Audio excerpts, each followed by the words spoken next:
అప్పుడప్పుడు మొబైల్ని ఇప్పుడు మీరు ఈ వీడియోని కూడా మొబైల్లోనే చూస్తున్నారు. అసలు ఈ మొబైల్ని పట్టుకొని చూడండి. ఇది ఒక మనిషి యొక్క ఆలోచన.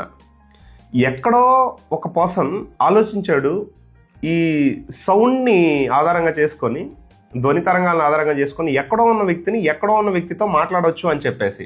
ఇది కామన్లీ వాళ్ళు ఎవరైతే అది ఆలోచించారో ఆ విషయాన్ని వాళ్ళ ఫ్రెండ్కి చెప్పుంటే ఏమని ఉంటాడు? ఆకాశంలో వెళ్ళే ఫ్లైట్ ఎక్కడో టేక్ ఆఫ్ అయ్యి ఎక్కడికో ల్యాండ్ అవుతుంది ఆకాశంలో. మరి ఆ ఫ్లైట్ కనిపెట్టాలి అనే ఆలోచన వచ్చినప్పుడు, అది వాళ్ళ ఫ్రెండ్కి చెప్పినప్పుడు వాళ్ళ ఫ్రెండ్స్ ఏమని ఉంటారు? సొసైటీ ఏమని ఉంటుంది? వాళ్ళ పేరెంట్స్ ఏమని ఉంటారు? డెఫినెట్లీ ఇంపాసిబుల్ అని ఉంటారు కదా. ఈరోజు నా చేతిలో లైక్ ఎగ్జాంపుల్ ఈ బ్లూటూత్, వైర్లెస్ బ్లూటూత్. ఈ వైర్లెస్ బ్లూటూత్ గురించి ఆలోచించినప్పుడు, లేదనుకుంటే ఈ పవర్ బ్యాంక్, ఈ ఎనర్జీని సేవ్ చేసి దీని నుంచి ఛార్జ్ చేయవచ్చు, లైక్ వైర్లెస్ రిమోట్. ఇలా చూసుకుంటే ఈ ప్రపంచంలో ప్రతి విషయాన్ని అది ఇన్నోవేటివ్గా క్రియేట్ చేశారు ఎవరో ఒకరు. అది లేనప్పుడు అది ఒక మిరాకిలే, రైట్? సో ఫ్రెండ్స్, నేను ఈ విషయాలు మీకు ఎందుకు మాట్లాడుతున్నా అంటే, ఈ ప్రపంచంలో ఎవరికి కూడా సాధ్యం కాని విషయాలను ఎవరైనా మాట్లాడినప్పుడు చూడండి, అసలు ఒక రోజుకి 24 అవర్సే ఉంటాయని ఎవరు చెప్పారు? అసలు ఎలా తెలిసింది ఇది? 24 అవర్స్కి 12 అవర్స్ది మన వాచ్ని ఎలా క్రియేట్ చేశారు అసలు? ఇవన్నీ మ్యాజిక్సే కదా. డెఫినెట్లీ ఇవన్నీ మ్యాజిక్సే.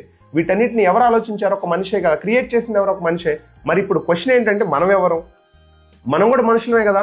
మరి మనకెందుకు అంత ఇన్నోవేటివ్ థింకింగ్స్ రావట్లేదు? ఒకవేళ వస్తే అవి మనం ఆలోచించిన తర్వాత అక్కడ ఆగిపోతున్నామా? దానికోసం యాక్షన్లోకి రావట్లేదా? లేదా మన చుట్టూ ఉన్నటువంటి జనాలు మనల్ని అలా ఆలోచించేలాగా చేయట్లేదా? ఒకసారి ఆలోచించండి. నేను ఎక్కువగా తరచూ ఇదే ఆలోచిస్తూ ఉంటాను. మన లైఫ్లో మనందరం కూడా ఇన్నోవేటివ్గా ఆలోచిస్తుంటాం. మనందరిలో ఒక సైంటిస్ట్ ఉన్నాడు డెఫినెట్లీ. కానీ మనం ఆ ఆలోచనల్ని లాంగ్ టైంలో క్యారీ చేయకుండా, యాక్షన్స్ మోడ్లోకి తీసుకురానియకుండా అక్కడే వదిలేస్తున్నాం. ఒక కామన్ మ్యాన్ 1 డేకి 7,000 వేరు ఆలోచనలు చేస్తాడంట. ఆలోచించండి, ఒక కామన్ మ్యాన్ రోజుకి 7,000 వేరు ఆలోచనలు చేస్తున్నాడంటే, ఒక ఆర్డినరీ పర్సన్ కాకుండా ఎక్స్ట్రాడనరీ పర్సన్ ఇంకెన్ని ఆలోచనలు చేస్తాడు? మీరు కూడా ప్రతిరోజు ఎన్ని ఆలోచనలు చేస్తారు? వాటిల్లో మీకు పనికొచ్చేటివన్నీ, పనికి రానివేంటి? పనికి రాని ఆలోచనలు ఎందుకు మనం అంతసేపు చేస్తా ఉన్నాం? వీటన్నిటిని మనం అబ్జర్వ్ చేస్తే జీవితంలో గొప్పవాడు అవడానికి పెద్దగా ఏదో మ్యాజిక్లు జరగాల్సిన అవసరం లేదు.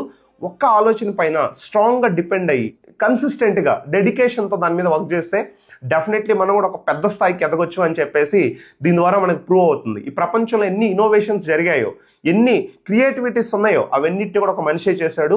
నువ్వు కూడా ఒక మనిషే. ఈ విషయాన్ని గుర్తుపెట్టుకో.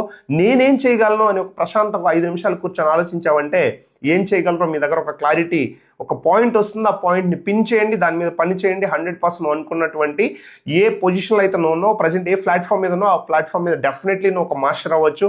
డెఫినెట్లీ నువ్వు గ్రో అవ్వచ్చు. All the best.